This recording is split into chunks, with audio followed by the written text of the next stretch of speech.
soon as we get another council member, I will start the Thompson Springs Special Service District meeting. We have 3 of us waiting for one more.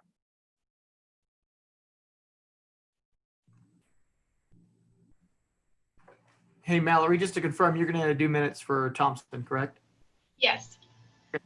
Thank you.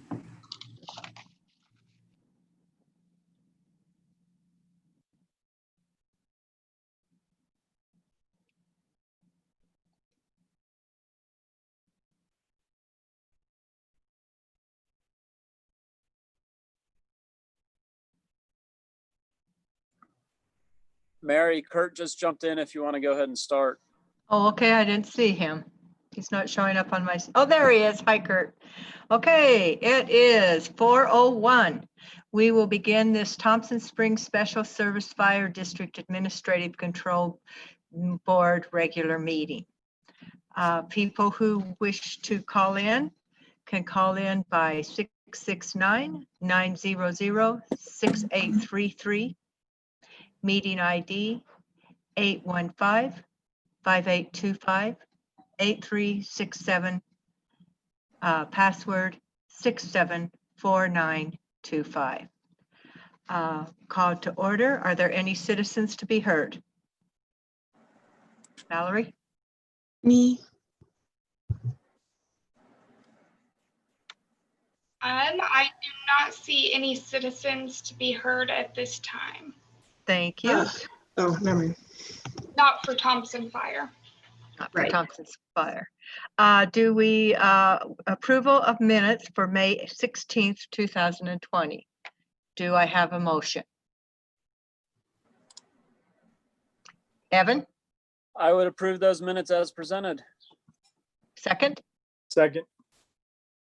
Thank you, Gabriel. Motion by Evan Clapper, seconded by Gabriel Wojtek. Discussion. All in favor? Aye. Aye. I forgot to say who was attending this meeting. We have Councilmember Mary McGann, Evan Clapper, Curtis Wells, Greg Halliday, and Gabriel Wojtek. We also have our clerk auditor, Quinn Hall, and our county attorney, Christina Sloan. Thank you. Ratification of payment of bills. Madam Chair, Evan, I move to approve the Thompson Springs Fire District bills from 6/26 until July 3rd, 2020. Sorry, so total bills 200. I'm totally botching this. This it's a weird summary. Bills for $248.47, payroll for $533.34, for a total bills and payroll of $781.81. thank you, Evan. Evan's made a motion. Do I have a second? Second. Seconded by Gabriel Wojtek. Discussion. And that was through July 21st. Thank you. Do we have any discussion?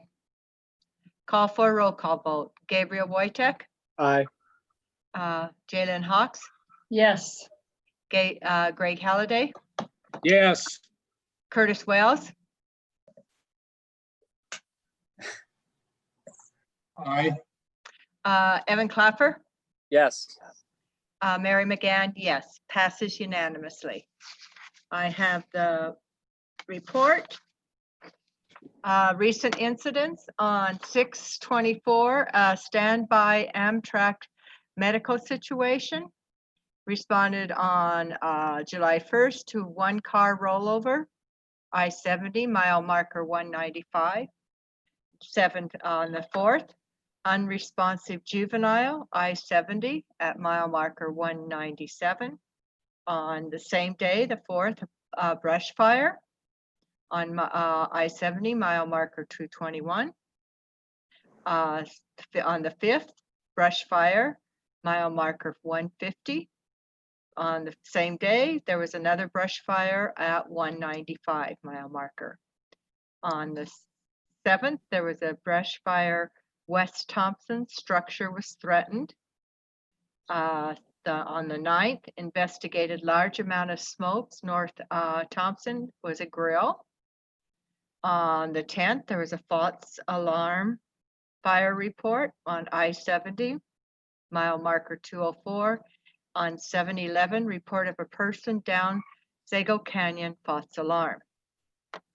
Equipment, engine 21 pump carburetor being installed this week. Training, chief has been studying training for state and national aircraft rescue firefighter certificate testing on 7/17. Other, Utah Fire Department assistant grant found out today it was rewarded $3,374 for equipment and training. It is a 50-50 match grant. Fire department share should be covered by in-kind services. Chief applied for the 2020 BOM Rural Fire Readiness Grant for a surplus wildland fire engine to replace the aging engine 21. That is all for his report. There's no new business, old business, or future considerations. Does anybody have future considerations? There's no public hearing, no closed session, so this meeting of the Thompson Springs Special Service Fire District is adjourned. We will now move to Grand County Councilor's regular meeting. The time is 4:08. Call to order. Citizens to be heard. The phone number is 669-900-6833. Meeting ID 815-5825. 8367. Password if needed, 674-925. Do we have any citizens to be heard, Mallory?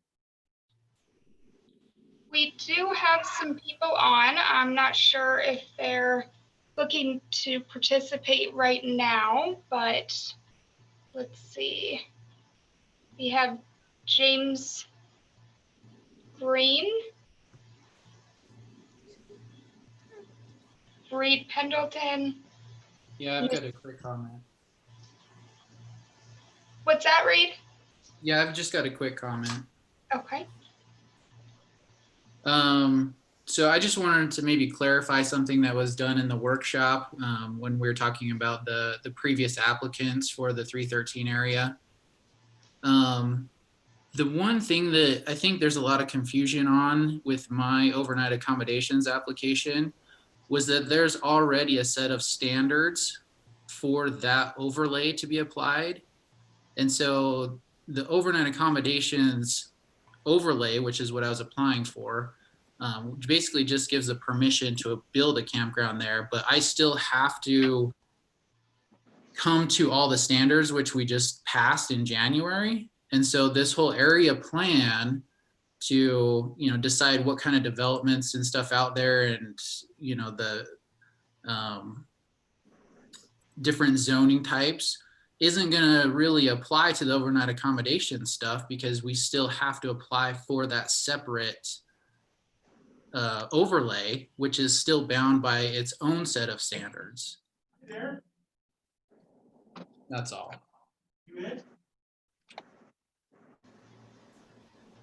Okay, thanks, Reed. Miss Sprout, are you here for public comment? I am.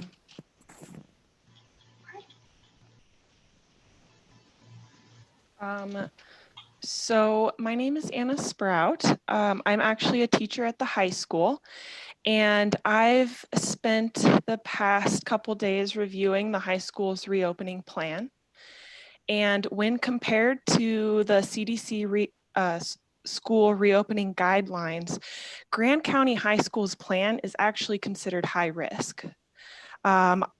Considering this affects our whole community, does the County Council have any concerns related to the school district's high risk reopening plan?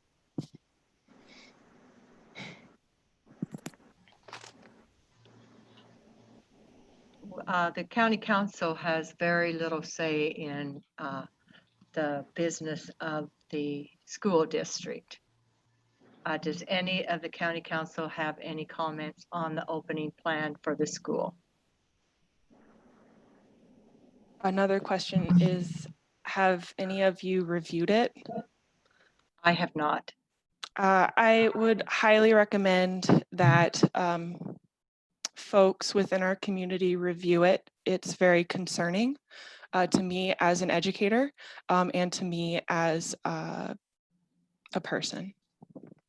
If I Individual. may, Ms. Brown, this is Christina Sloan, County Attorney. I have kids at HMK, so I did spend a good bit of time with the HMK plan, which I think is good.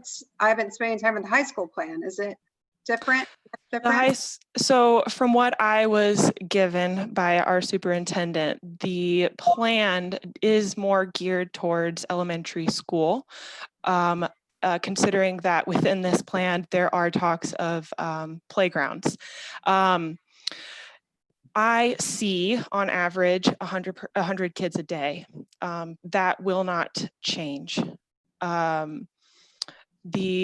classroom size is still to be around 20 kids per class, which is already too many from an educator's standpoint, a lot of kids to have within one classroom, let alone during a pandemic.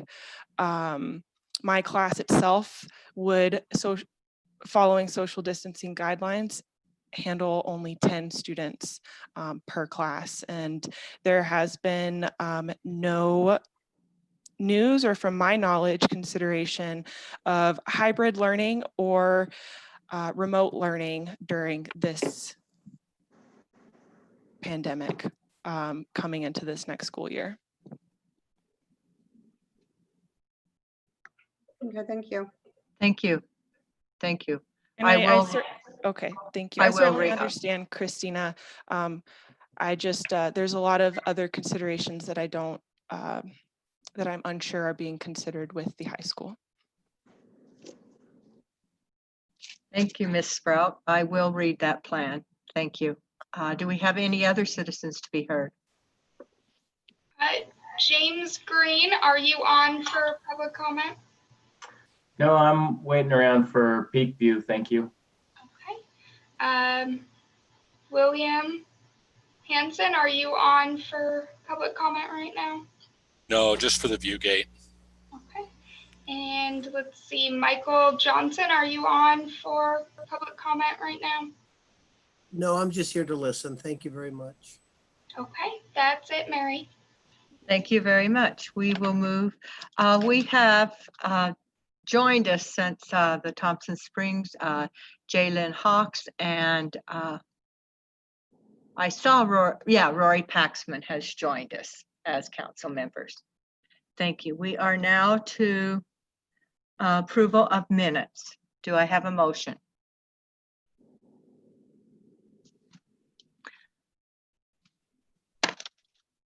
Motion to Yes. approve. Okay, Greg Halliday. Yeah, I'd like to make a motion to approve the minutes of July 7th, 2020 from the Grand County Council meeting. Do I have a second? Second. Seconded by Evan Clapper. Discussion. All in favor? Aye. All opposed? Motion passes unanimously. Ratification for payment of bills. Motion? Mary, if I may, Yes. Gabriel? I'd like to make a motion for payment of bills for July 21st, 2020. Total bills in the amount of $2,921,928.98. Total payroll in the amount of $212,788.46. Total bills and payroll in the amount of $3,134,717.44. Motion by Gabriel Wojtek. Do I have a second? Second. Seconded by Greg Halliday. Discussion. Yeah, I just have a comment or two. Okay, thank you, Jalen. I did go over all of the front page numbers, and I did the math on all of them, and I think I've got a handle now on how the payroll versus the expenses that we have as a result of payroll are recorded. So I'm good with that. My only suggestion is, in a former life, when I had to report to a board and I had something out of the ordinary on my expenses, when I would give an expense report, I tried to highlight it or have it, highlight it, call it to their attention and say, and this is the reason why. For instance, in this one, it looks like we've got a fairly huge expense, and I'm assuming it was for the airport because it was LeGrand Johnson, of over $1 million. So I understand that. It just would save a tiny bit of time and maybe save a few questions if things like that were called out. And another example would be if you pay all of your insurance in 1 month, that's a huge expense, and that might raise some eyebrows as well. I've seen other executive directors do that, so I would not be opposed to that if that were to happen with these financials, but I'm good with them the way they are. Thank you. Jalen, I'll comment. Yeah, we can do that. That's not a problem at all. And you're absolutely correct. We made I believe, $2.1 million payment to the airport project that was reimbursed. The vast majority of it was reimbursed by the state. So that's the reason that the bills are so high this month. Okay, thank you. That's very helpful information. Any other discussion? Roll call vote. Rory Paxman. Are you there? Yes. Yes. Yes. Okay. Yes, yes. Gabriel Wojtek, Yes. Evan Clapper,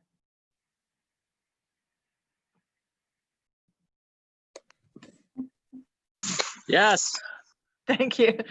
Jalen Hawks, Yes. Greg Halliday, Aye. Curtis Wells, Aye. Mary McGann, yes. Passes unanimously. We are to county council disclosures.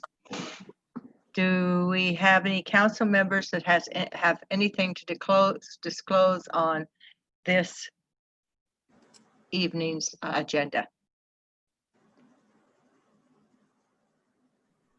Okay, no disclosures. General council reports and future considerations. Rory, Nothing today. Gabriel,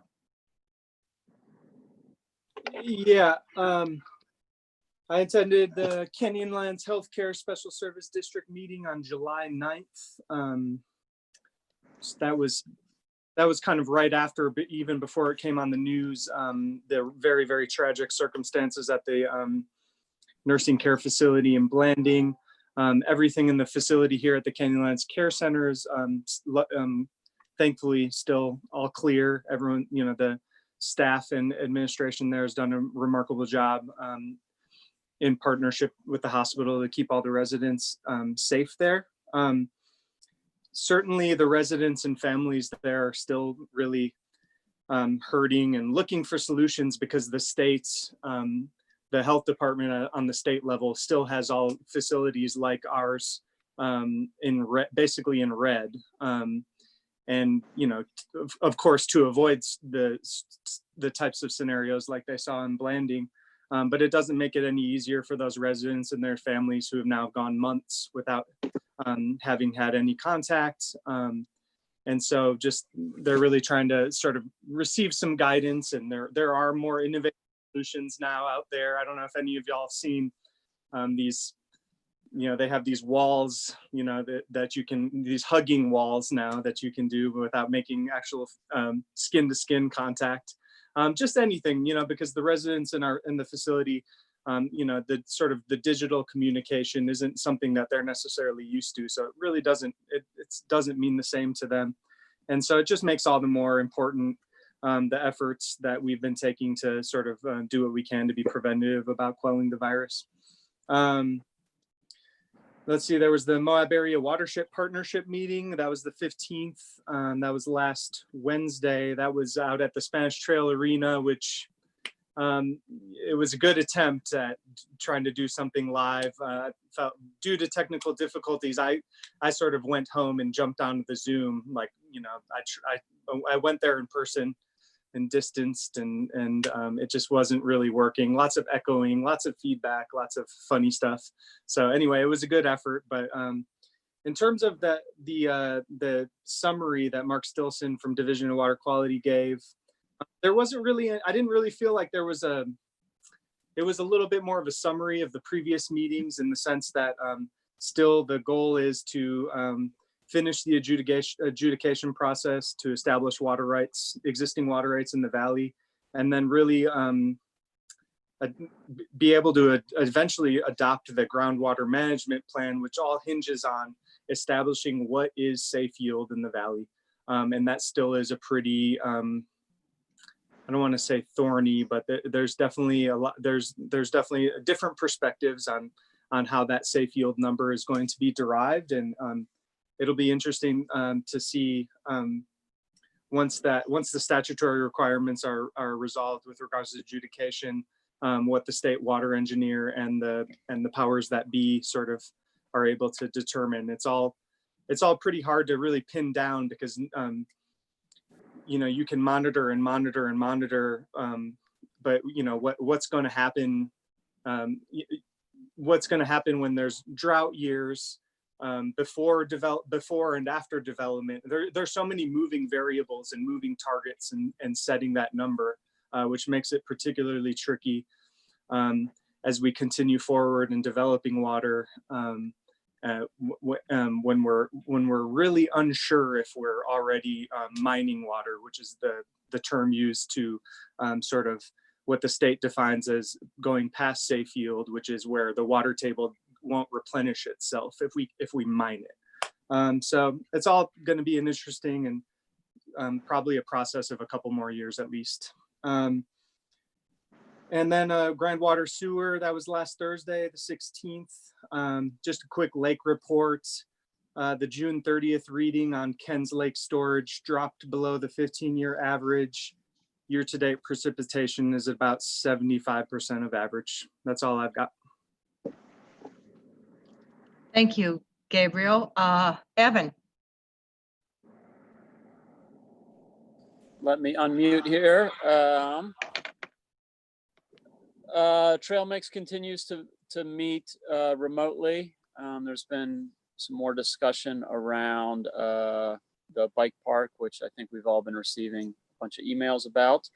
And I also met with EMS, the Special Service District. They just had their annual audit, which came back really well, you know, especially for such a young district. They've really been on top of things and got really high marks on the audit. And, you know, like any audit, they were kind of giving some feedback, ways to improve, but nothing seemed, no red flags there. So those guys are doing well. And call volume is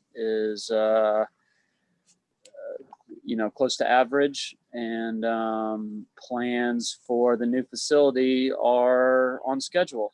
So that's all that and I met with the Cemetery District Board, and things are going good there. They had some folks show up on 4th of July for some memorial stuff for past service members, and they have their COVID policies in place to protect folks that are visiting the memorial gardens. And the new columbarium is very popular. So go ahead and jump on your eternal resting place now before they're all taken. That's all I got. Thank you, Evan. Jaylyn?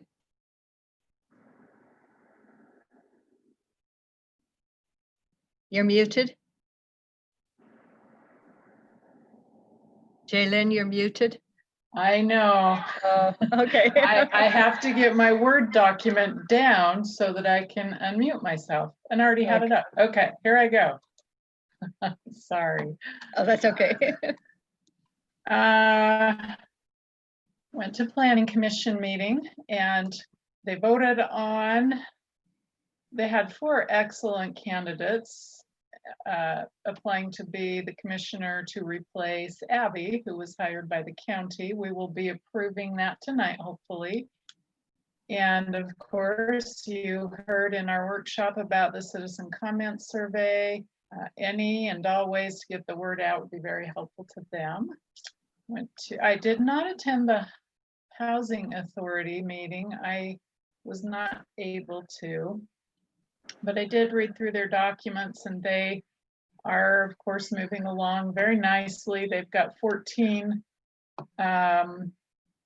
people, I don't know if it's individuals, couples that have moved into the MAPS Senior Living Project down there by the hospital on the district land. 14 have moved in, they've got 2 more ready to move in, and they have 8 active files. So that's moving along quickly. And I'm going to go take a brief tour of that. I'll have to confess that out on one of my walks several weeks ago, I did sneak over there and go through one of the open units, but nobody was in at that time. So this will be fun to see them completely finished. Mutual self-help with Housing Authority, Wingate Village is going great. When that's all complete, they'll have 33 units there of affordable housing. Arroyo Crossing. So Housing Authority, I'm still at the Housing Authority meeting now. They are looking at buying Arroyo Crossing lots for their next mutual self-help build. It's just a matter of how many. And they are also a part of the COVID-19 task force and rent relief fund. They met for the last time to make a final round of rent relief distributions, and their distributions over the course of this pandemic has been over $40,000. So that's quite a good commentary on our community, our can-do, resourceful, creative community. I attended an audit committee meeting along with my fellow members, Chair Curtis Wells and Chair Mary McGann. We reviewed the duties of that committee, and we also met with the internal auditor for the first time that we hired and made a game plan going forward. The next several meetings all took place in one day. One was the tripartite board. I sent out an email to you all letting you know that I was appointed to be on that board, unless somebody would like to take that privilege for themselves. They are kind of I really like this board. Their goal is to provide access and opportunity to help individuals and families increase self-sufficiency and independence. And so as such, they run programs like the food bank, the heat program that traditionally helped with heat bills in the winter. They're now including air conditioning as well. So it's now a year-round program. I don't know if they're going to keep calling it heat. I think they might do something more inclusive. They have a lot of rental assistance programs, all pre and during COVID. Their grants, they've gotten new grants with the COVID-19 funding and utility assistance. One example is they've got $175,000 to help with past due rent clear back to March. There is a cap of $1,500 per month. I believe that includes utilities as well. So the bottom line is, if you know of anybody that needs rent or utility assistance, have them call. And I have a phone number for the person they would call, and chances are pretty good that they will be able to find a pot of funding to help most everyone. I went to the Association of Local Governments meeting. Senator Lee's office was there reporting that he is sponsoring a bill that would allow states to do their own NEPA. This same board runs rehabilitation of houses, things like helping with access issues or code issues. And looking through the list of recipients, it looked like Grand County had no rehab projects that were getting funded, and that's just really a function of asking. So I think we need to better, not necessarily us, but there needs to be a game plan to create a better system to get the word out, because I know a long time ago as director of Sea Haven, since we housed people who were technically homeless, we actually were able to use some of that rehab money to do a couple of improvements at the shelter. So it's not like they aren't willing to fund Grand County. They just need to have some projects to do. And I would like to give them some. They've got, you've heard of the CDBG COVID CARES funding, round one, they got 465,000. Round two, they got $717,000. They do have a budget, tentative budget for that, that's going to public hearing. And maybe it went to public hearing and now they're waiting for a board vote, but I can send that budget to you all if you haven't seen it. One of the items that will be pretty good for Grand County is there's allocating some money for 2 trucks and 2 trailers that will be able to haul greater amounts of food to Grand County. So one of those sets is slated for Grand County, and the other is for Emory and Carbon. They're also slating $10,000 for tablets to go to the food bank so they can clean them between clients as they do their intake work. More money for health department testing, $50,000, and a small business grant program of $410,000. Those were the highlights of that budget, and I can send that to you all. Southeast Utah Economic Development, I think the last D stands for department, went to that as well. They've got a EDA grant of $400,000. They are using that to hire 2 people.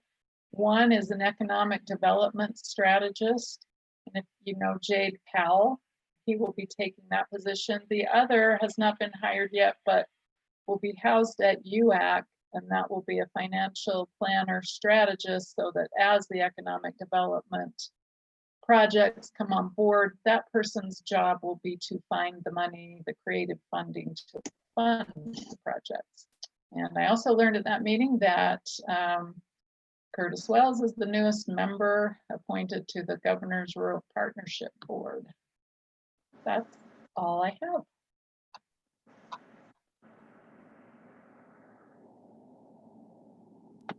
Thank you, Jaylen. You've been very busy. Very good information. Greg Halliday. Yes, on the 8th,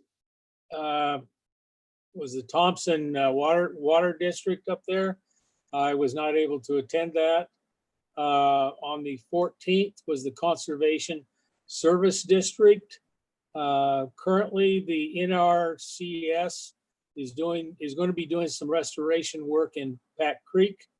The chipper that the county gave to Conservation District so they could buy a chipper, they're working that to establish how they can use it and who is authorized to use it. Anybody that uses the actual chipper has to be covered by workman's comp. So that kind of limits it to county or fire district personnel. Let's see. There's going to be a crops school in February. And that'll be either the first or second week of February. And the UDAF and the UACD in Zone 7 And don't ask me what it means because I haven't figured that out yet. They've had the state cut back their funding. So there'll be less funding for those programs.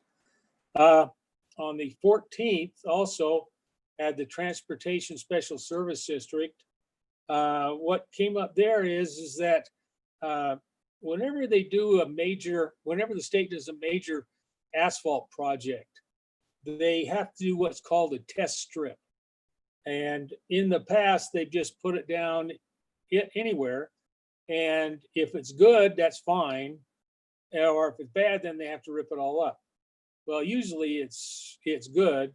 So instead of wasting that asphalt, they're going to be applying it to sections of Murphy Lane or Spanish Trail.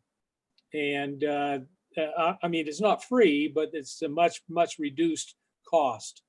And it usually works out pretty good. We did a lot of Murphy Lane last year with test strips, and it worked out very well. So looking forward to that. The museum attended that on the 15th. Their major issue is the roof. They've spent a whole lot of money, well in excess of $1 million on the exhibits and the displays and everything. And they're just really concerned that if we don't get that roof repaired, then what they put in there may be damaged by water damage coming from the roof. So that's their major concern. I mentioned that before. I was hoping that we could get some of that money from the CARES Act to help out there. Still hoping for that. On the 18th and over the 19th, we had a major fire out here in Castle Valley. A private home caught fire and also ended up involving a vehicle next to it. As you all know, I'm on the Castle Valley Fire Department as a volunteer firefighter. And so we were up most of the night, Saturday night into Sunday morning, fighting that fire. We had assistance from Moab come out and assist us with that, which was great, except they backed up and hit my car and backed into my truck. So I got to get that fixed now. So it's been a very busy weekend. Luckily, that fire from the house had started into the cheatgrass, and it was starting to spread when we got there, and we were able to prevent that from turning into wildfire. So that's all I got right now. Mary, could I? Yes. Yes, Greg, Gabriel. Greg, I just had a thought about the museum roof. It's not unusual for civic facilities like museums to have sponsorship partnerships with large corporations or companies to defray capital costs. You know, say the Moab Museum brought to you by, you know, it doesn't have to sound that tacky, but that could be an avenue to be able to solve that problem. You know, especially maybe approaching some of the larger contractors that do a lot of work in our town. Just a thought, maybe that's already been explored, but just a thought I wanted to put out there. Well, the building is the property of the county, and Yeah, the county facility manager had gotten a bid already for $36,000 from a local contractor. So we're just looking for a way to pay for that. So that's where we are right now. I think they are investigating every possible venue to come up with the money. Okay, thanks. Thank you. So may I just comment along those same lines? Yeah. I thought this last time and came to my mind again that I didn't say anything, but there are a lot of foundation grants that would probably be willing to to pitch in towards replacing a roof on a museum. So I do hope that that's an option that's being looked into as well. Yeah, they are. They are looking into everything they can think of. So that's all I got. Thank you, Greg. Curtis? Yeah, first thing I'll report on is the Grant County Motorized Trails Committee meeting from You're skipping last out. Thursday, from last Thursday, July 9th. In the meeting, we covered travel plan amendments and sand flats, comments from the Motorized Trails Committee on the Manti-LaSalle National Forest Plan, scheduling trail projects that are compatible with current health guidelines.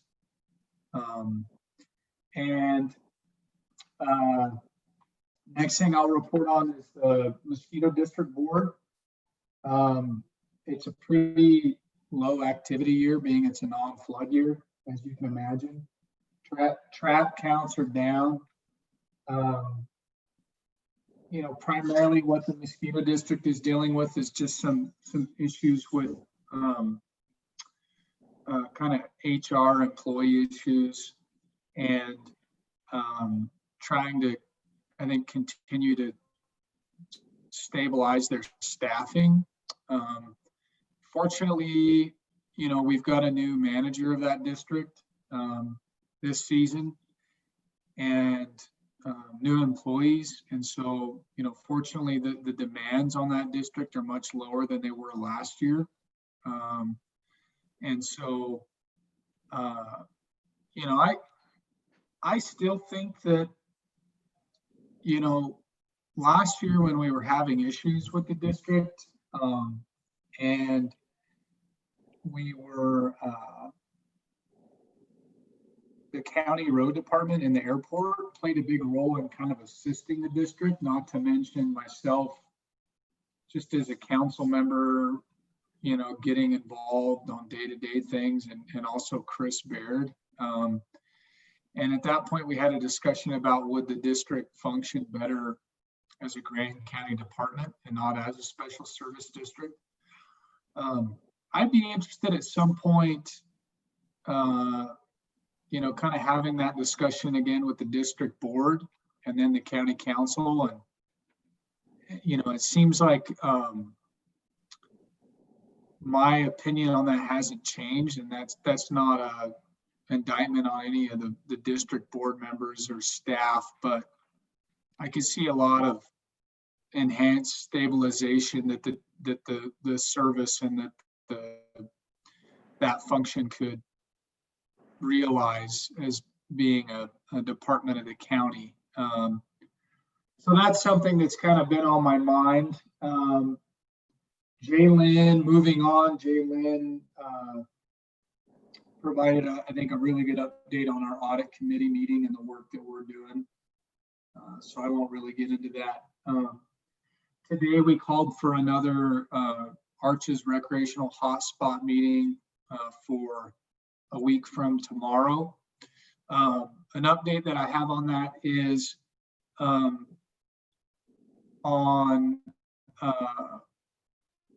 Friday, I had a call with Carly Castle, the assistant city manager, and Monty Aldridge and Rick Torgerson from UDOT regarding just our concern about the September 1st deadline that they established for us to kind of have our work finalized. And due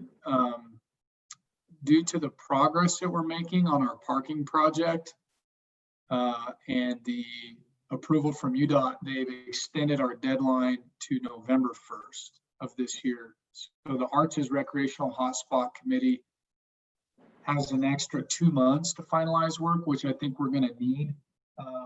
And so that's good news. That relieves some pressure from everyone that's working on that. Particularly, we're leaning very heavily on the city engineer's office. And we've got a group of citizens and council members, that are really spending some extra time drilling into the parking project that we're pursuing as a committee, which is the city street parking in the downtown core. And so that extra, not to mention, we've lost time due to COVID, as a committee. So that's good news. And I think that's, Jalen mentioned I was appointed to the Governor's Rural Partnership Board. It's probably worth mentioning that the seat that I was appointed to was an at-large seat for a private business person. So that's a board that I'll remain on for 4 years after being appointed. And that board, has a lot of involvement, kind of with our economic development issues that we're working through. And so I'll look forward to, contributing to that board in a private capacity moving forward after my term is up at the end of the year on the Grand County Council. So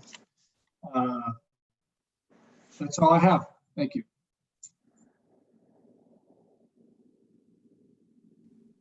Kudos, Kurt.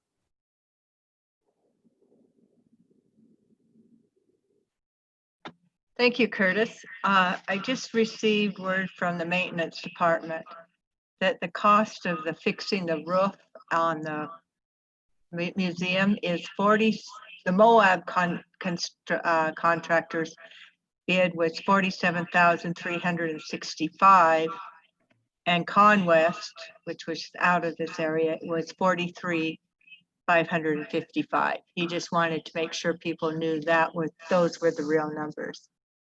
I've attended the Moab Area Housing Task Force meeting. I'm going to not do a report on that because they're going to come in as a group and give us a big presentation at our next meeting.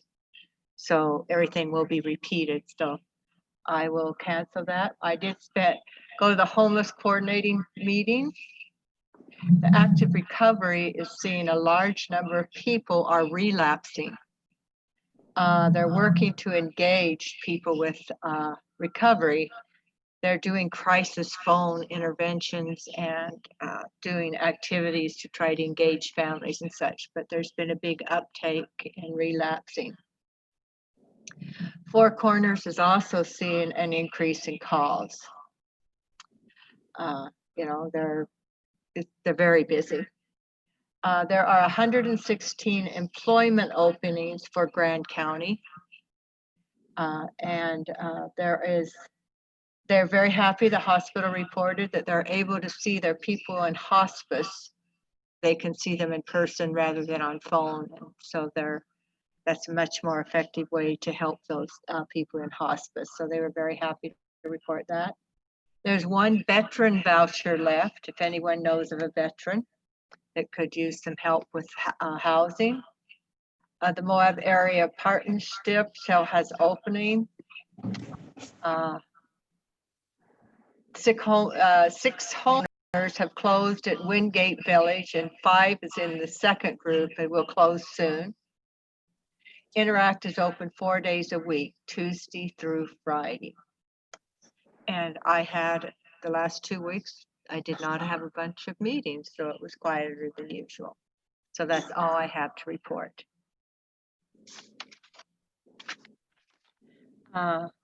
Elected officials, Christina Sloan. I have a quick report. I just emailed council a takings appeal and review that was filed by Reed Pendleton recently. And this is an administrative process we have under our code. It is heard by our hearing officer. The next step would be court, assuming the hearing officer upholds the county's position. This appeal followed the denial of the RV Park OAO request that Reed Pendleton had submitted to the county. I'm bringing it up now, and my response has been provided formally, and Reed has a copy of that. It was quite lengthy, and I've given you guys all that stuff. But I'm bringing it up now because there is a hearing on July 29th at 10 a.m.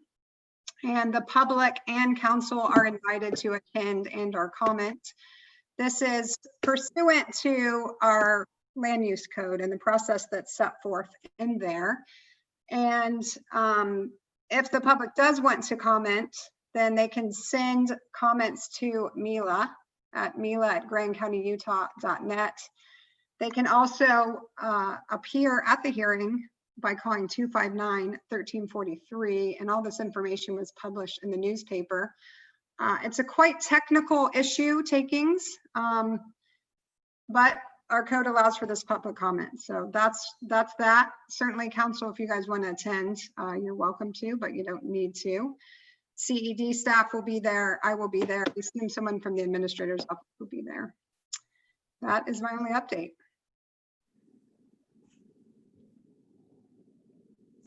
Thank you, Christina. Quinn, do you have anything to report? No, we did the canvass. Everything went well. The election was fairly smooth given the circumstances. We had a drop box out on election day. Anyway, we just voted on the canvas. That's all wrapped up. Things are moving forward. That's really all I have. Do we have any other elected officials who will want to report? Okay. Are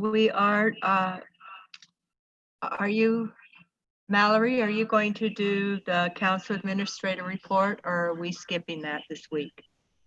We are skipping that this week. Okay.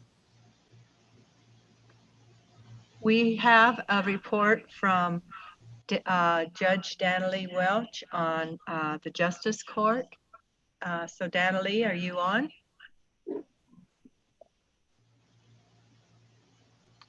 There she is.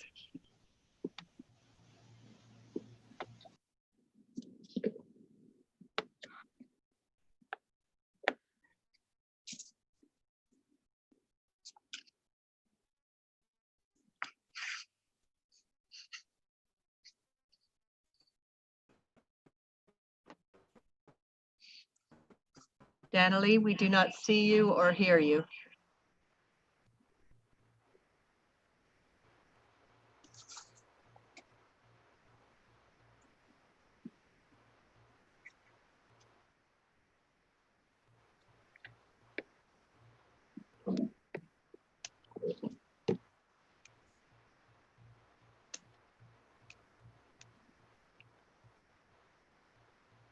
Mary, it looks like she dropped off, so I imagine she'll be trying to reconnect in just a second. She's actually calling me. 1 second.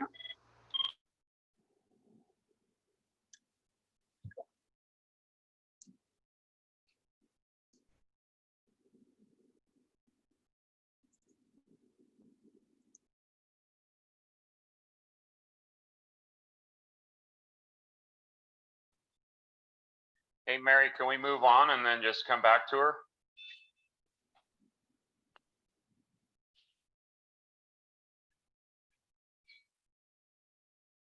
You're on mute, Mary.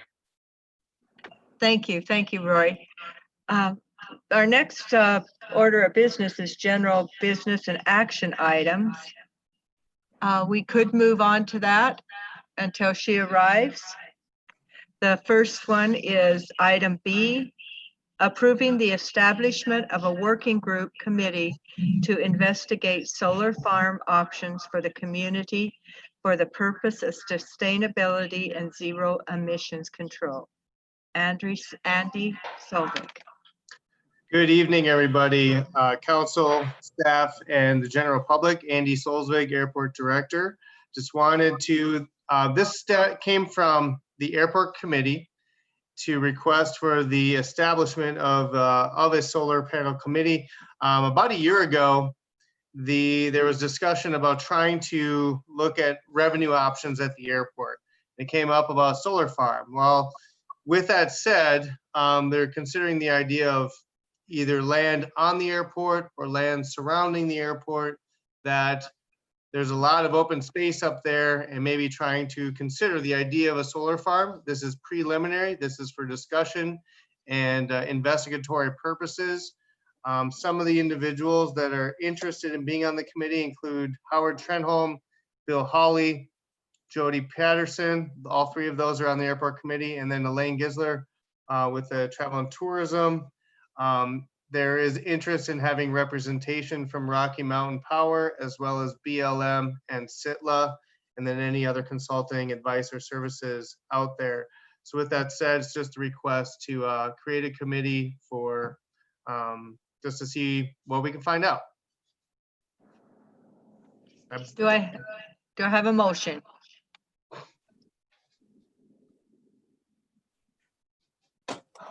Yeah, I would move to approve the formation of the committee. Sorry, I got multiple windows open.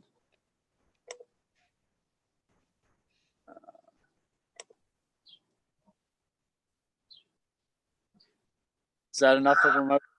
I move to approve proposed establishment of a working group committee comprised of local representation in order to investigate the pursuant into optional solar farm in the area for the purpose of sustainable and zero emission goals. Second, So Mary. moved. Okay, and Rory seconded it, correct? Yes. Discussion. Madam Chair, there are some representation if there's interest. I wasn't sure if you want anybody else to speak up on the topic.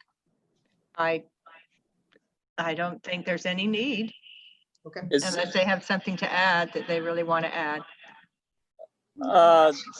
This group won't have bylaws or anything like that, will it? It's just kind of recognizing individuals to speak on behalf of the county. I think it's really just about getting the right people together to talk about what is possible, whether it's a large farm or maybe a small farm just on airport property. I think we can definitely have discussion from the airport side of it because we do have some land available that we could look into. But it just depends on how small and big. We need to have the right people together to talk about it, investigate it in order to move forward with the idea. I think it's a great idea. I know that because of the airspace, there's limits on what can be built close to the airport, and so I think something like a solar farm fits really well in there. And if you need a representative from the council, I'd be happy to be that person as things move forward. Thank you, Evan. Any other discussion? Madam Chair, if I may. Yes. Yeah, Andrew, and if I agree, it seems like it could be an exciting opportunity. And, as part of the conversation with this committee, with regards to, as you said, it's unsure about where it could head in terms of its scale and all of those sorts of items. And, I don't know that much about the technology, but I know solar farms have certainly been around a while now. So I imagine the technology might be improving to a certain degree. And I know that there are some concerns with regards to its environmental impact, and I would love to see this committee sort of pursue what you might no matter what the scale would be, what you might consider a model solar farm or the solar farm of the future, so that other communities could look at something like that we could do, not that it would necessarily be experimental, but that it could be really kind of a not just your average. That's a great point. And the good news is there are many airports out there already with solar farms that we can benchmark and information. So whether it's on the airport or not, again, I think that will be up to the committee to figure out what's the right and best fit. Great, thanks. Thank you. Any other discussion? Seeing none, I'll call for a vote. All in favor? Aye. Aye. All opposed? All right. Curtis, was that in opposition? I'm unsure. Oh, it was an aye. Okay. Okay, it passes unanimously. Thank you all. Thank you. Mary, Danilee, is able. Oh. okay. Danilee, would you like to give your update? let's see, does my audio work this time? Can you hear me? Yes, yes. Okay, good. I think we're all used to these kind of technical difficulties at this point, right? So I just wanted to give you guys a quick presentation and kind of let you know where we're at with the courts. I've kind of been keeping an eye on the council agenda and trying to find an agenda where it perhaps wouldn't be so burdensome, but I'll still keep it quick. I think most importantly, I should start with coronavirus and the court and how the courts are handling the pandemic. I don't know how much you guys know, but I'll just give you the brief. Mid-March, the Utah Supreme Court came out with an administrative order that we weren't to have any in-person court or actually be ordering anybody to court for the month of from mid-March until the beginning of June. However, we were allowed to conduct court on the papers and continue doing that. So that's what we did through that point. And we also we did a furlough in our office since it wasn't as busy without having in-person court. And then once we resumed court, we brought that person back on. So June 1st, we started having court again. However, it's not in person, it's through WebEx, which is a similar platform to Zoom. And there really isn't a date looking forward that we can say that we will start having in-person court again. We're under a new amended administrative order where the numbers have to stabilize before we can start having in-person court. And there's actually a plan that outlines how the courts are to reopen that really goes through quite everything with a fine-tooth comb, and you have to have your plan approved before you can reopen to in-person court. And that plan's an 80-page document. So when I say it's pretty detailed, it truly is. And it takes quite a bit of different things into consideration. So WebEx is a platform that we're doing, and that's open to the public. And I would invite you all to attend if you're interested. All you do is go to the court's website, which is utcourts.gov. And there is a court calendar link on the right side, and you click court calendar and find Justice Court, Grand County Justice Court. Click it and you can watch in the morning or afternoon. And it's one link gets you to the morning calendar, and then the other link gets you to the afternoon calendar. And you can observe court, and that's open to the public all the time. It's always on there. So it's actually been pretty cool. And I think that we've had some pretty efficient things that have come out of this and probably will kind of stick with the court, cost saving wise, and allowing people to attend that may not be able to otherwise, or such as right now, if people are sick but still need, want to resolve their thing or get it dealt with, that's available to them. So that kind of wraps that up as far as coronavirus. Some of the other things that I wanted to briefly talk about at my appointment, I had mentioned, and something that I was interested in pursuing was some special hearings for some of our at-risk population. And I've started implementing that on some of the cases where I can. And of course, coronavirus has kind of gotten in the way of having as much of that as I would like to have had already, but we started doing it. And some of those are on for regular reviews and just kind of keeping tabs and making sure that people are doing what they're supposed to be doing and helping them out in a way that is beneficial to them as well as the community. Domestic violence hearing that are mandated to be done within 24 hours if somebody's incarcerated. I've had a number of those, including during the pandemic, during the shutdown of everything, we still had to do that kind of thing.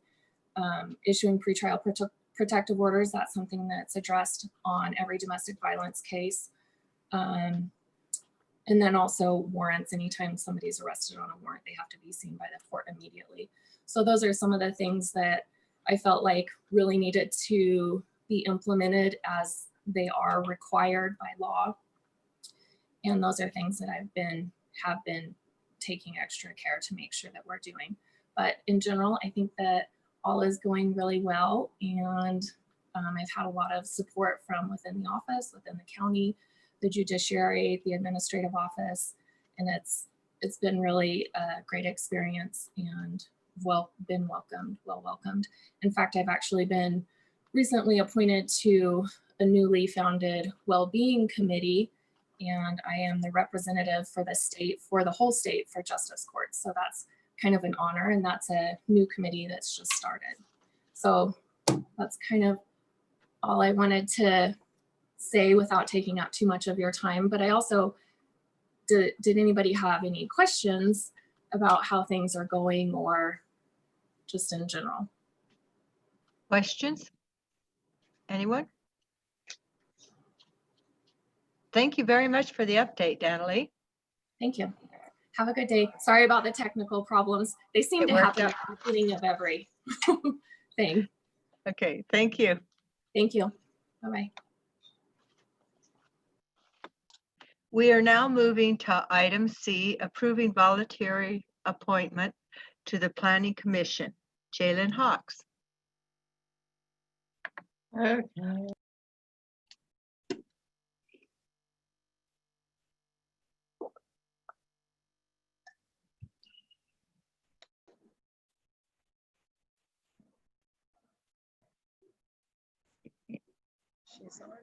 You're muted. You're muted, Jalen.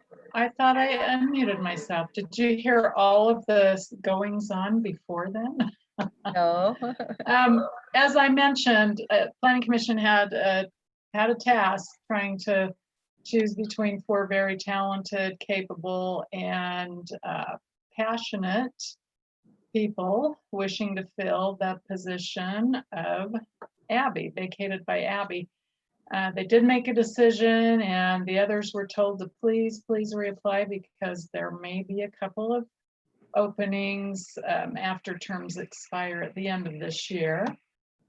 Having said that, interviewed Steve Evers, William Hansen, and Makeda Barkley, and ended up settling on Josie Kovash. And so with that, I move to approve the appointment of Josie Kovash to serve on the Grand County Planning Commission with term expiring December 31st, 2020. Second.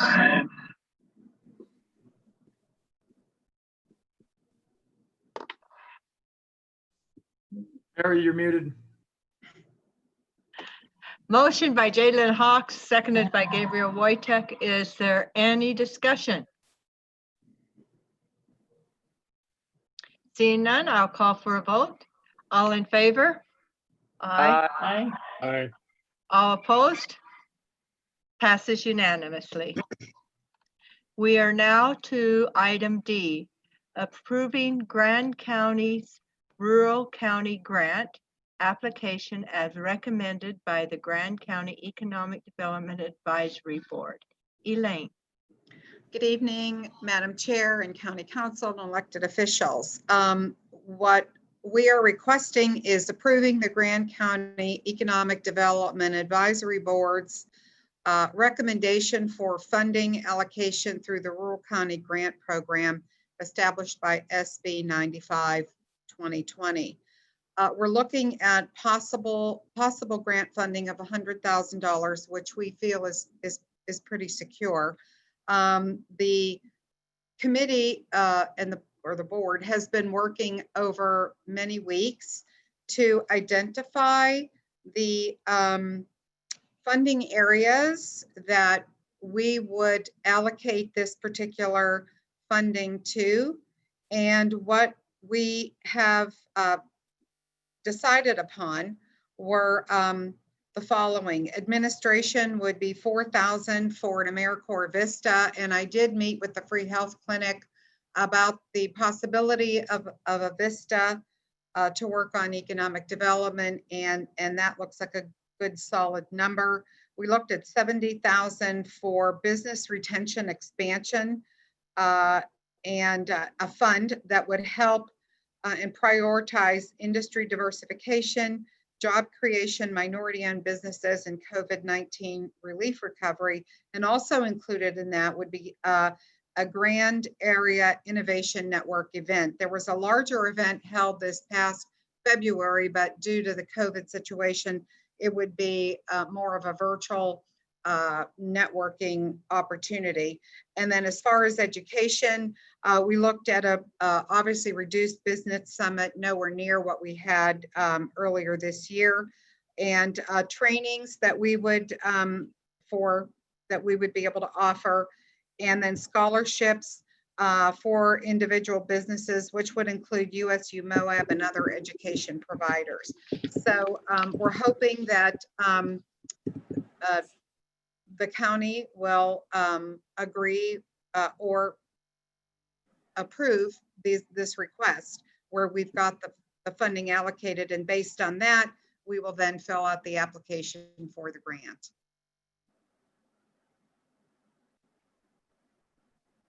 Thank you, Elaine. Do I have a motion or questions beforehand? I will move, Mary, I'll do a motion. Thank you. I move to approve the proposed funding allocation for Grand County's Rural County Grant application as presented. Motion by Jalen Hawks, seconded by Evan Clapper. Discussion.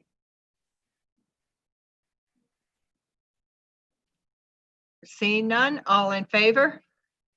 Aye. All opposed? Passes unanimously. Thank you, everyone. Thank you, Elaine. We are on item E, adopting proposed resolution approving the Phase 1 final plat of the Viewgate Terrace subdivision, a high-density housing overlay for partial numbers 02-0007-0090, located at 1248 and 1260 South Highway 191, Mila. Hi, everybody. So this is the Viewgate Terrace Phase 1 final plat. You may recall that this subdivision already has an approved high-density housing overlay. That will be contemplated in Phase 2 of the development. This Phase 1 final plat just divides off the existing hotel and parking lot from the area that's reserved for the HDHO development. The reason for this is financing, and that's pretty much it. The county has gone back and forth with the developer, and we are satisfied with all the terms at this point. And Christina has added a drainage easement to to the packet or to your emails that's going to be part of this approval as well. Yeah, just on that point, we left out the separate access and drainage easement that needs to be a part of the approval. So I just emailed you a revised agenda summary with a revised recommended motion and a revised resolution. And the only other thing I'd add to what Mila said was that this is for financing purposes, but it still preserves lot 2 as a HDHO lot. And so it still contains all the same protections for HDHO.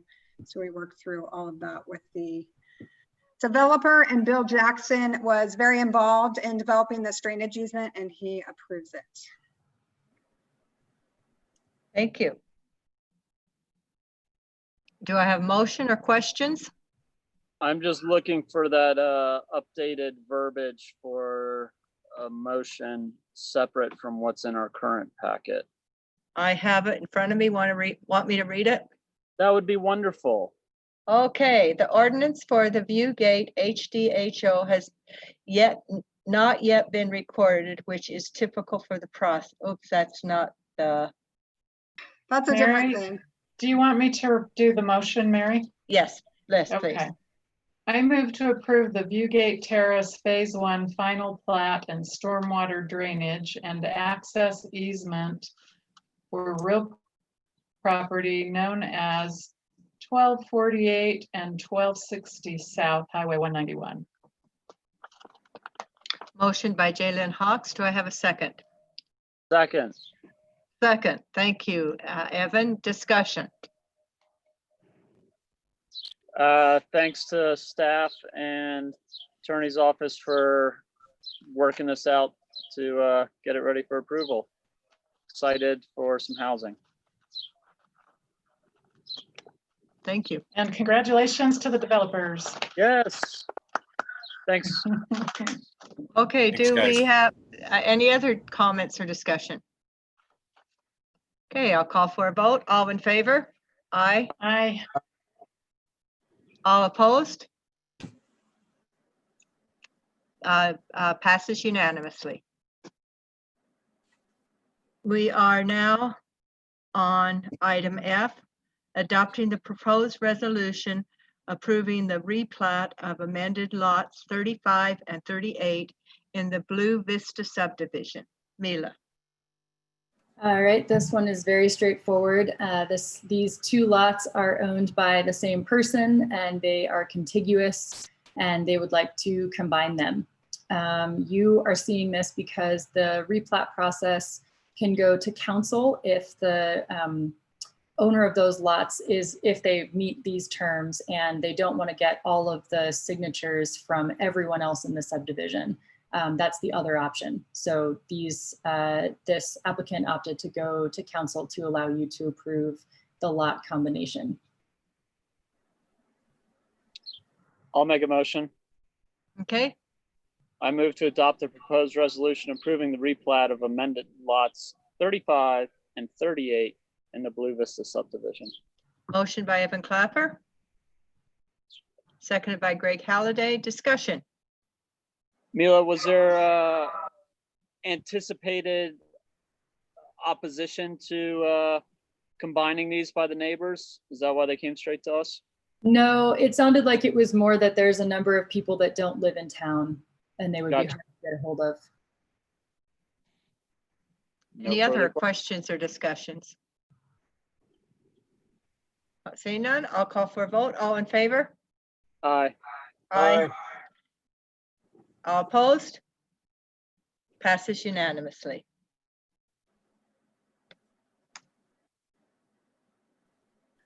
Okay, now item G, adopting proposed resolution approving the Phase 1 final plat for the Peak View subdivision, a high-density housing overlay located at 3640 South Spanish Valley Drive. Mila. I don't know if you want me to actually present this again, Mary. I know everybody's very familiar with the development. This is a revote from last meeting and we had a lengthy discussion regarding the issues. I don't believe we have anything new before us. What I would recommend is if Evan, if you would like to redo your motion, we can get it on the floor and open up for discussion to see if we want to amend the motion or do a substitute motion. I think that will keep us on track and moving forward. Sure. I took a stab at this last time. I'll take a stab at it again. But I would move to adopt the proposed resolution approving Phase 1 of the final plat of the Peak View subdivision at HDHO development, conditioned upon the following. 1, owner shall sign, notarize, and record the following documents in the Grant County Recorder's Office prior to recording the Phase 1 final plat. A, Peak View Subdivision HDHO Development Agreement, approved on November 11th, 2019 in the form approved and presented by the County Attorney on July 7th, 2020. B, Peak View Subdivision SIA approved herewith. C, on-site stormwater drainage easement approved herewith. And D, off-site stormwater drainage easement in the form approved and presented by the County Attorney on July 7th, 2020. 2, owner shall revise the Phase 1 final plat prior to recording the same to designate 80% of the lots in Phase 1 as HDHO lots, which shall be deed restricted in accordance with the high-density housing overlay requirements of LUC Section 4.7, the Peak View Subdivision Master Plan, and the Development Agreement. 3, owner shall submit a revised OPC, which includes the cost to complete required improvements for the Spanish Valley Drive multi-use pathway and to the Spanish Valley Drive, which OPC shall be approved by the county engineer prior to his signature on the Phase 1 final plat and attached to the SIA prior to recording. 4, owner shall submit an infrastructure improvement bond in the amount of 125% of the OPC for required public improvements prior to recording the Phase 1 final plat, which shall include the Spanish Valley Drive multi-use pathway and Spanish Valley Drive. And 5, owner shall provide the county with a copy of the recorded deed containing the deed restrictions within 30 days of recording a deed of original conveyance of an HDHO lot or unit from the owner. You're muted, Mary. I have a motion by Evan Clapper. Do I have a second? Is that you, Roy? Seconded by, did you raise your hand, Roy? Oh, okay. Do I have a second? A second. Second, Gabriel Wojtek. Open for discussion. This is Christina? Where's Christina? I'm here. I do, just briefly, I have a couple of comments. I don't want to reiterate what we did last time. I just want to clarify that the documents before you are the same. Also want to clarify that a vote yes is a vote no for the indemnification. So a vote yes is supporting my recommendation. Third, for the public record, because I provide this information to the council, I wanted to make the opinions of our county engineer known and our road supervisor. So I talked with our road supervisor earlier this week, confirmed that he has serious concerns about the indemnification, and he said it is a fact, in quotations, that silt and debris will be deposited on this property, that engineering cannot work around that, and that he has serious concerns about indemnifying any sort of damage to that extent. He also is concerned because hay's grown on that property, and it would also open us up not just for property damage concerns, but also cost reimbursement for hay and crops and et cetera. So he's opposed to the indemnification. And then Dave Dillman did provide us with some information by email. I want to read one part of that into the record. Indemnification. This is a legal issue, and we'll leave that opinion to Christina. I do agree with her assessment that having the county indemnify a third party for property damage from stormwater flows / discharge will create a dangerous precedent that we would then be forced to deal with on future developments. I don't know how the county can indemnify a third party for stormwater discharges and damage done to property. Storms and water damage are a major cause of damage to property all the time. I do not believe it is in the county's best interest to indemnify damage caused by natural events. And I read the indemnification clause last time. I'm not going to do that again, but it is quite broad and would cover all of those types of issues. So those are my only additional comments. Could you clarify, I can't remember when you sent the email saying that if there was some type of compromise, the compromise would be that there would be an MOU where the developers would take responsibility for any damage caused by the flooding and such as that to the property, but that there could be a clause that people who go on to the property to work could be, and happen to get hurt on the property, that could be the county's responsibility. I can't remember exactly. I attempted to find that email that you sent, and I believe it was last week, but I was wondering if we could work on some type of compromise on this so this project can move forward. That is the gist of one potential arrangement. I do not recommend it. I do not recommend indemnification of any type. But if that's the will of the council, that could be one option forward. But why are we negotiating with ourselves? The developer and I have been fighting on this issue for 7 months, and they haven't proposed any alternative language. So I don't recommend that we negotiate with ourselves. It's a really important issue, and I think that we need to stay strong on indemnification. That's my recommendation, and it's my role to advise you that way, right? I'm looking out for the best interests of the county. We don't have any alternative language before us. So, if that's also an option you want to pursue, then a substitute motion to table might be, something the majority is interested in. Greg? Yeah, I've had considerable experience with drainage issues, having been the road manager for Castle Valley for 6 years out here. I can tell you right now that the only way you're going to avoid problems is to pipe that water directly to Pat Creek. If you send it anywhere else, you're going to end up with a lot of problems, a lot of headaches, a lot of maintenance. There is no way you can just dump it out on somebody's field and think that it's just going to sheet forever and not channel and dig a nice little canyon out there. I've seen it happen time and time again. The water starts out, it sheets real nice for a while until it hits a weed or a pile of brush or something, and then it starts to channel. And it's going to dig a nice hole, and somebody's going to have to go out and fix that. So I just cannot support this project dumping water out onto a neighbor's field. There's only one place for that water, and that's Pack Creek. That's where I stand. And I think that's an important part, and that's why our stormwater master plan does pipe it to Pack Creek, because it avoids these issues that are caused by the sheet flooding. Any other discussion? Yes, Curtis? Yeah, so I guess for me, it's understanding is the best path forward,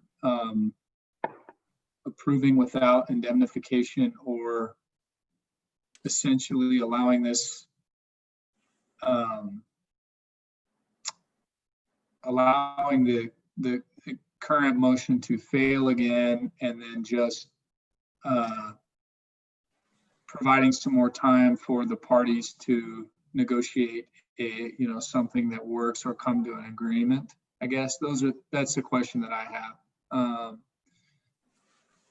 And I would be interested in hearing from the applicant also, what their preference is. If a majority of the board is not in favor of granting indemnification, then what's the best, since we are generally, I think we are supportive of the project itself, and the project itself meets our policy goals. It's just this specific issue. And so if we're interested in seeing the project go forward, what's the best process? So we've actually come up with an idea that we would hope everybody could agree on, but we would like some time to put that together and be able to present it correctly where everybody can understand. Would it be possible to just not take action tonight and try to present it again on the next agenda? I think that is possible. Whoa, boy, I'm echoing, sorry. Wow, that was big. I would need some help with Robert's rules on how we could do that, because we do have a motion on the floor. So. I mean, not Curtis? to interrupt you, Mary, but I think since we have a motion on the floor, I believe it has to come to a vote. If we fail to approve the motion that's on the floor, then we're in the same place we were, basically prior to this item, and that would create more time to work these details. That's my understanding. I don't think there's a way to not hold the vote. Okay, but if we held the vote, the developers could come back with an alternative, correct? Yes, Evan? I was just gonna. We could have a substitute motion to just postpone action. I think that's the best way, a substitute motion for postponement. Yeah, so I'll make a substitute motion to postpone action on this and to a future date. To be determined. Curtis made a substitute motion to postpone action to a later date. Do I have a second? Second. Seconded by Jalen Hawks. Discussion. All in favor? Mary, Yes. Mary, I just wondered if we need to have a certain date on there. We don't need it. Okay.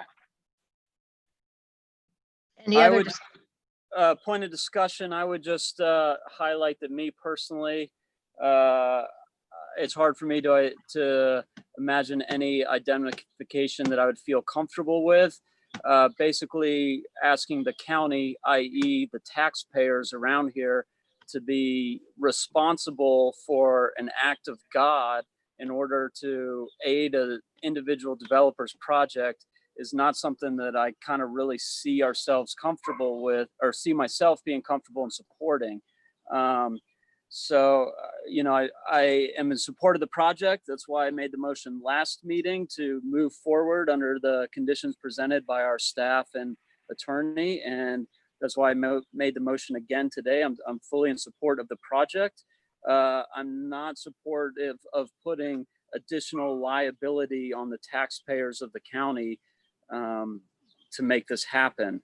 So that's just where I'm at with it. And if there is an additional proposal from the developer, it's unfortunate that we didn't see it 2 weeks ago or today in order to move this project forward in a timely manner. But I am in support of the project and I would like to see it come to fruition. So if you need more time, we'll keep dedicating county resources and time to it at the expense of the taxpayers. So we can come to, if the council votes on the substitute,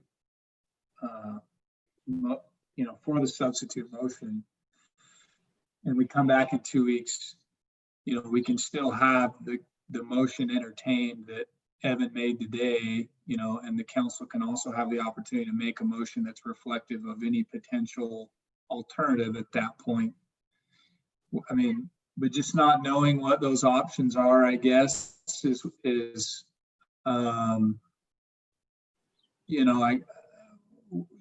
be the rationale for giving this a little bit more time to make sure that, that we're measuring twice and cutting once, I guess. So.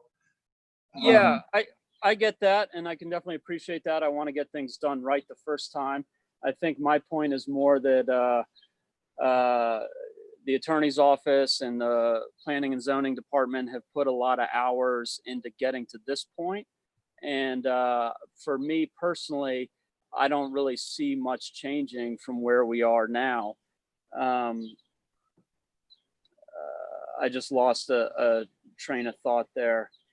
I apologize. It might come back to me, but the train of thought that I lost was that, every week we're seeing multiple agenda items about development. We're working on a plan for the 313 zone. We're going to see more and more development applications coming along, and putting these variances in place, and basically doing special favors for developers is going to become, it's a slippery slope and a precedent that I'm hesitant to set.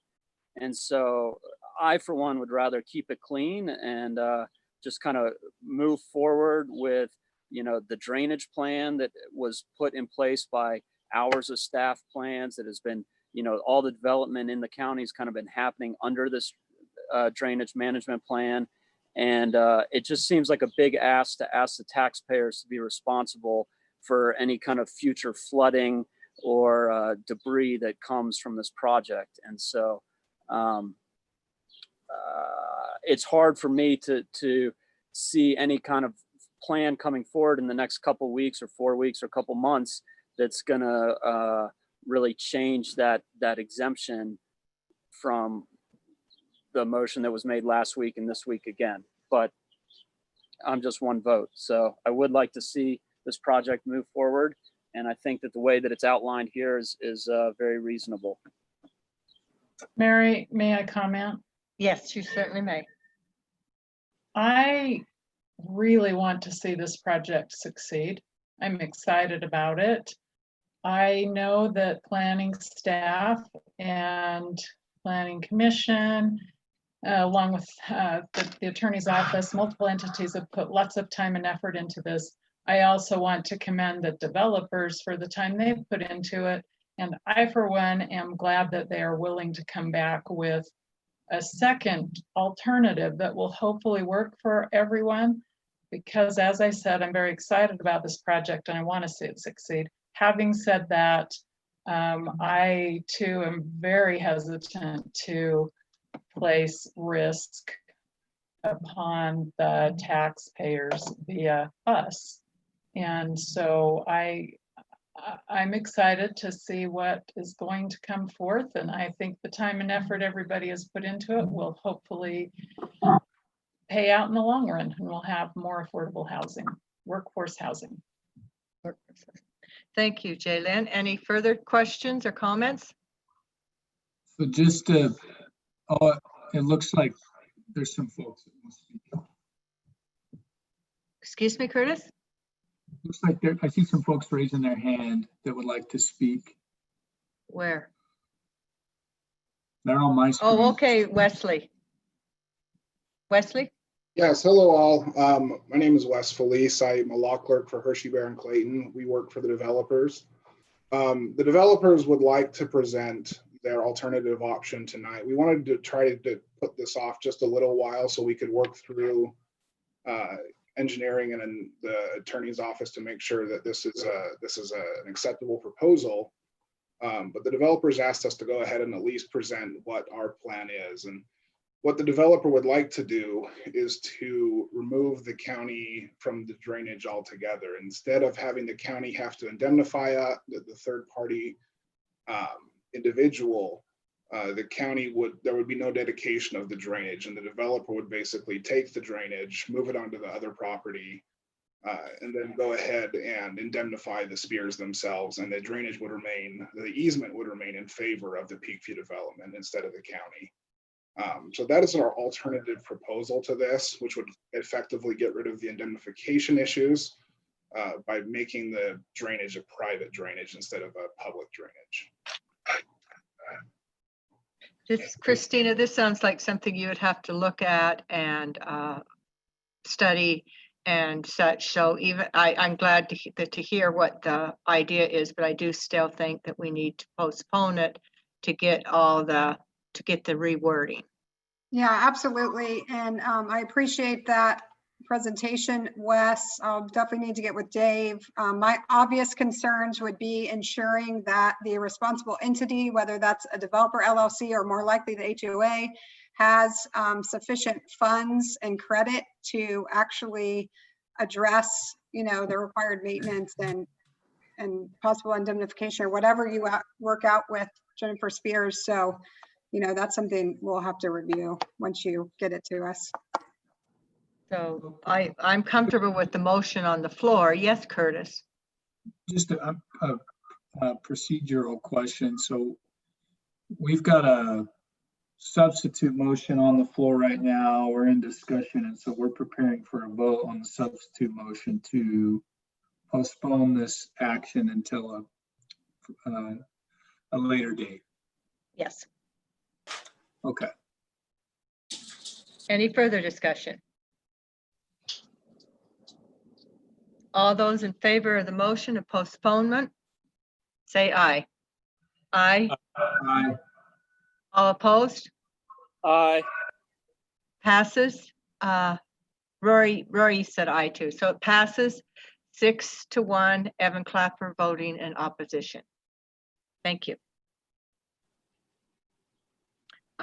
We will move on to consent agenda. Consent agenda H, approving 2020 surplus of Grand County Search and Rescue equipment.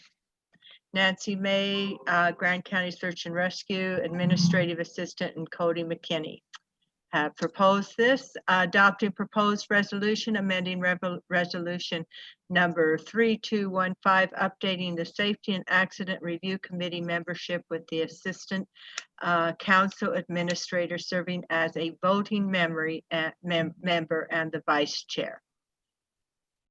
Do I have a motion to pass the consent agenda? Motion to approve the consent agenda.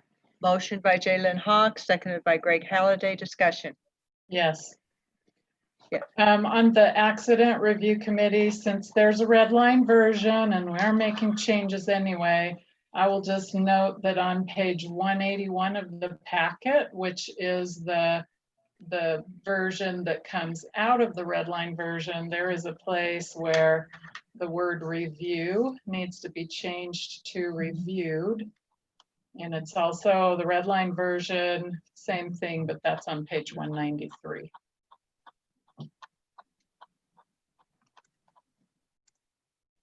Otherwise, I would have let it go. Thank you, Jalen. I would support those edits as well. I was going to say it, but you beat me to it. So motion by Jay Lynn, seconded by Greg Halliday. Any further discussion? All in favor of the consent agenda? Aye. Aye. All opposed? Motion passes unanimously. Calendar items? Mallory? Yes, so things are still moving along pretty slowly. The special events committee, Elaine has been running that now. They've been working with a few event planning entities that have postponed or had canceled, who were hoping to do that in the fall. Two of them were going forward, but this week they canceled.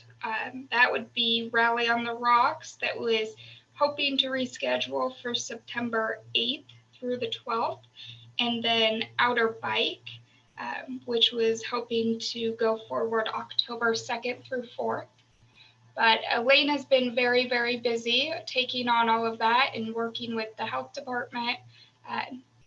So hopefully we start to see some more events coming up that she's also working hard to make sure are following all of the COVID guidelines. But that is it. Thank you. Thank you, Mallory. Any questions or discussion? The county's going to be shut for Pioneer Day on the 24th. Yes. Okay. Any other discussion? So Mary, this may not be appropriate for now. It probably should have been discussed or at least mentioned in future considerations for me. Am I muted? No, I'm not. Oh, good. I'm used to having people yell at me because I'm muted. But on the small area plan, and particularly in regards to the Willow Springs, which land is possibly going to be lost by the developer. And I don't know if it's really true that a truck stop could be put there. But if that is the case, I think we should seriously consider a moratorium while we work through this plan. Just putting that out there in case it shows up on a future agenda. So put a moratorium for development out in that area until the plan is worked through. I think that's a good idea. So it won't protect Reed though, because anyway, yes, it won't protect him, which is a real bummer. Any other future considerations? Evan has one. Evan, are you still on? I forget what it was. I was It all was fired up earlier. it was the hospital presentation about the COVID. Yeah. So 2 new hospitalizations, and I would like to get those guys to give us an update on kind of bed status, ventilators, how the community's handling that. I know one of the patients is in Grand Junction. I would be curious to hearing how they feel our preparedness and you know. I think it's a good idea. So we should ask for an update from the hospital for next meeting. Yeah. I'll put that on the agenda. Thank you. And I would support Curtis's earlier thing about reviewing some of the special service districts. I think that there's more besides the mosquito that might be worth evaluating. Obviously, the Thompson's Fire District. You know, I'm not really sure how the transportation district's functioning with, I know they had some staffing challenges in the past. And I wonder if it's worth kind of getting a general special service district report on kind of everybody and kind of see, it might be bigger than just the mosquitoes, where I'm going with that. I wonder, next time we'll probably be having our workshop on restructuring. I wonder if we Okay. should plan a workshop for the second meeting in August to discuss, go over all the districts and see if any of, maybe try to determine which ones we should consider taking Yeah, back. for me, it's not as pressing. I don't need to peg a date to it, but I just like to kind of throw it out there as something that, would kind of worth be addressing at some point. I think that's a very good idea. Very good idea. I agree. I have a few SSDs I'm quite concerned about legally, but I haven't had time to really devote to moving my concerns anywhere. I imagine a lot of that report would probably come from your office. So I look forward to hearing potential dates for a workshop from you. Great. Yes, that's Yeah. probably right. It would be from Christina that would determine when that would be appropriate. But I do think that that would be a really good idea. I think some of these districts need to come back under the umbrella of the county, more or oversight, and help for the districts too. It's hard for those small districts to manage personnel issues and such with. Yeah, I just wanted to add, it's not really about isolating the districts or individuals. It's about the service to the public and the function and being able to enhance that. Yes. Here, here. Thank you, Curtis. Very good point. Any other discussion?